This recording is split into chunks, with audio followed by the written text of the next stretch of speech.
damit, bahay, tiran, those are our basic needs. Without these basic needs, hindi tayo mabubuhay. Tama ba? What are wants naman? Ayun, yung mga luxuries na, no? Hindi naman basic, pero kailangan pa rin natin, like cellphone. Tama ba? Dati, wants lang ang cellphone, pero ngayon, pasok na siya sa basic needs natin. Kasi hindi ka na mabubuhay ngayon pag wala ka cellphone. Tanga-tangahan na lang. Ano pa? Sasakyan. Dahil kami sasakyan, once lang yan. Pero, naramdaman natin ng pandemic na kasama na pala siya sa basic needs natin, transportation. Correct? So ngayon, balik tayo din sa tanong, kailan natin masasabi na may freedom tayo financially?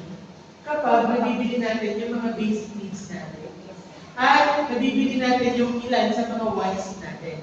Doon natin masasabi na may freedom na tayo financially. Ngayon, sabi ni Robert Kiyosaki, okay, kung sino man siya, sigurado kilalang tao yan when it comes to marketing and when it comes to financial literacy.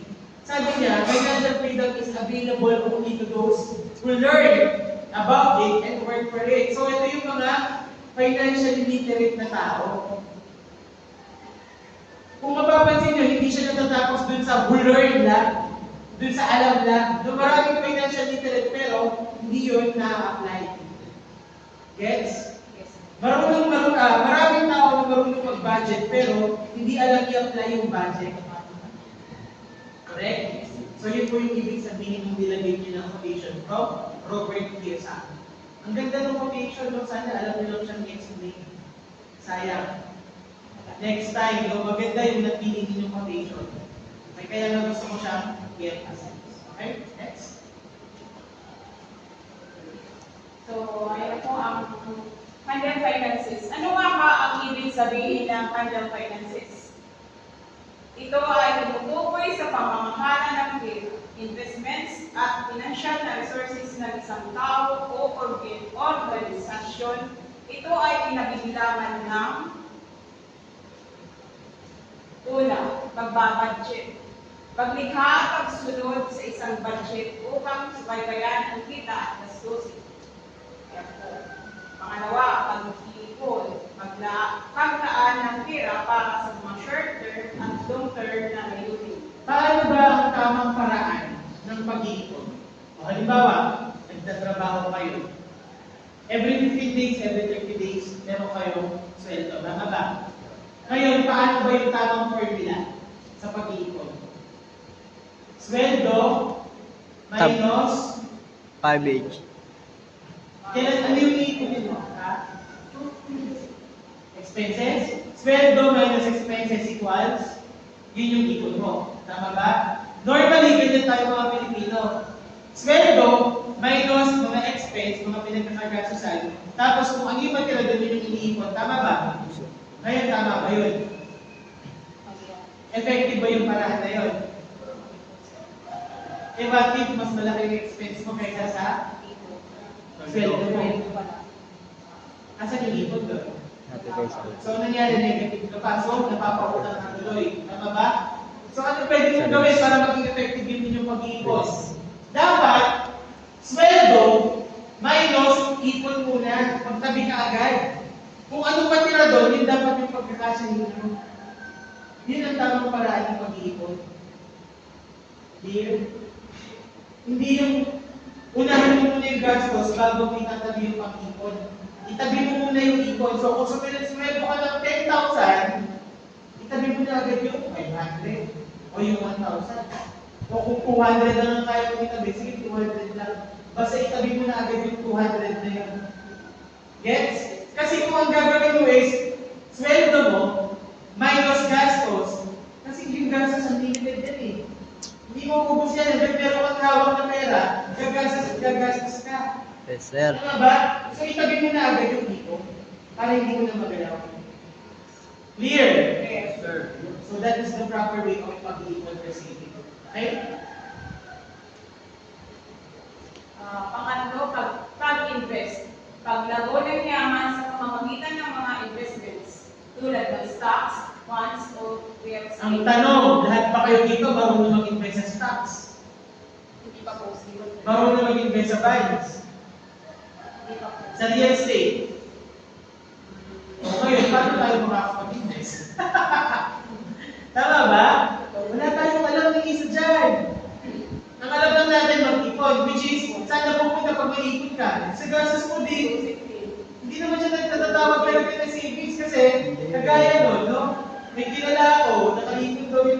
yan.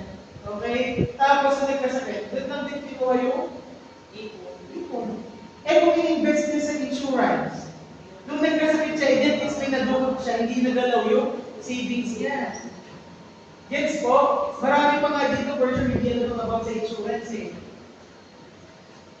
Kaya tuloy, ang mga mahihirap, lalong nagiging mahirap, ang mayayaman, lalong nagiging mayaman. Kasi, like for example, may mga boss ako dati sa SM, no? Ang savings nila, in-invest nila sa real estate.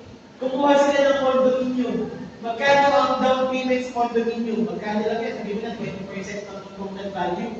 Nung nag-down payment na sila, tinurn over na sa kanila yung condo. Pina-open nila yung condominium. Ngayon, yung kita nila dun sa pa-open nila, yun na yung pinakabayan nila monthly. So, ang nangyari, ginigisa sa sarili. Iniikot lang rin.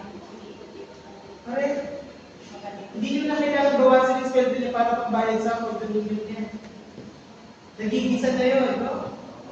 Yun po ang tinatawag na investment in real estate. Okay? Sa stocks, mas maganda po matuto kayo mag-invest sa stocks kaysa tumaya sa scatter.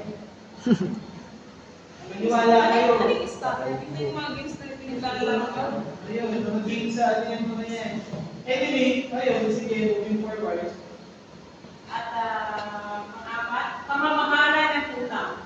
Pagbabayad ng mga utang at pamamahala ng electronic na responsibility. Panglima, pagpaplano ng pinansyal. Pagtatakda ng mga layunin sa pinansyal at paglikha ng mga estratehiya upang makamit ang mga ito. Ang pamamahala ng utang. Pagpaplano ng pinansyal. Financial planning in English.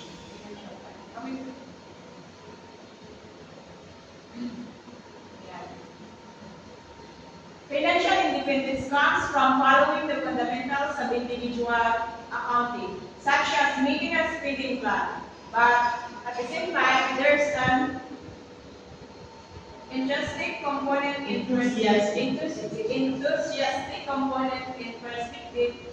and decision. Production around cash. One normal mentality overspending can be wiped out with collaboration of pragmatic procedures and passionate agreement. Financial freedom and financial independence are just actually the same. Mas technical lang yung definition ng financial independence. What is meant by overspending? Ayan, lahat tayo guilty dyan. No? Ano ibig sabihin ng overspending?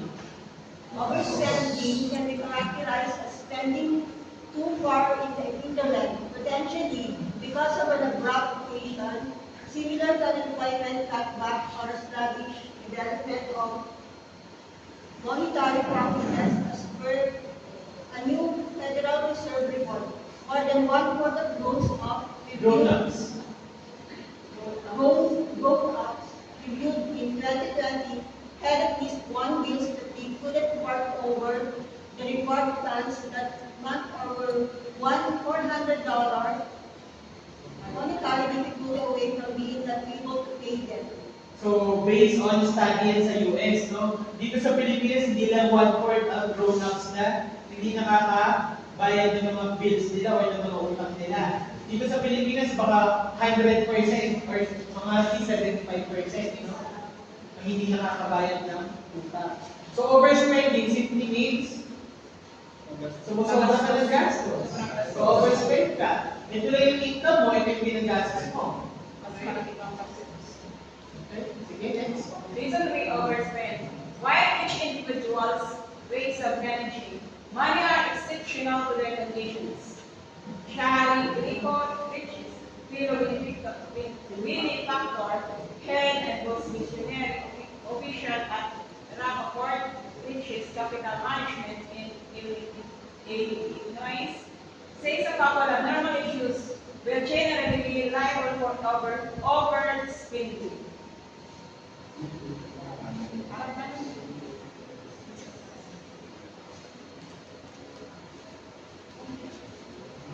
How to stop overspending?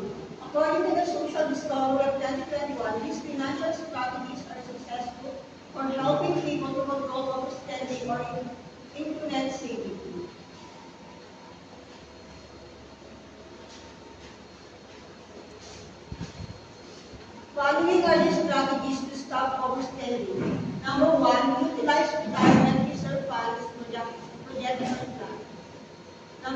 do shopping with plans. Number 3, don't use credit cards.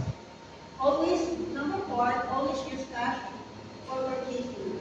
Number 5, give cash. Number 6, set saving goals. Number 7, keep cash in bills. Number 8, track deposits strictly. Number 9, use a new savings account that don't have earning withdrawals. Number 10, keep cash specifically in large bills. Ka na.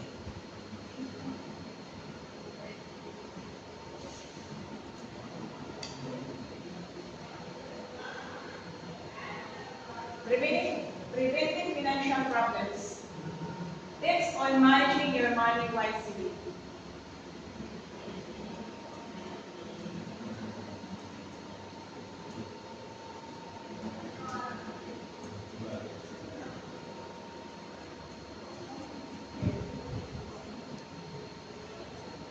Money management is one of the most important skills that everyone should know. Unfortunately, 54.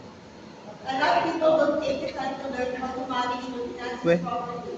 This can lead to money problems down the road. If you're not careful with your money, you can end up in the debt or struggling to make ends meet.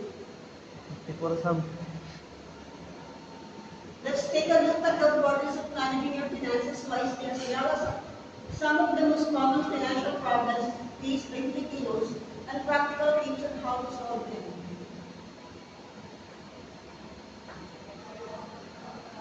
Why is managing money important? Money management is the process of budgeting, saving, investing, and spending your money in a way that helps you meet your financial goals. It can teach you the right money habits, helping you stay out of debt, save for emergencies, and reach your long-term financial goals. Learning how to deal with your finances is important because it can help you make the most of your money and get you where you want to be financially. It can also help you prevent financial problems in the future. Managing your money wisely can be a challenge, but it is worth it. 2 common money problems faced by Filipinos. High levels of debt. Debt is a significant financial challenge for many Filipinos. With easy access to credit cards, salary loans, and installment plans, it's common to accumulate debt quickly.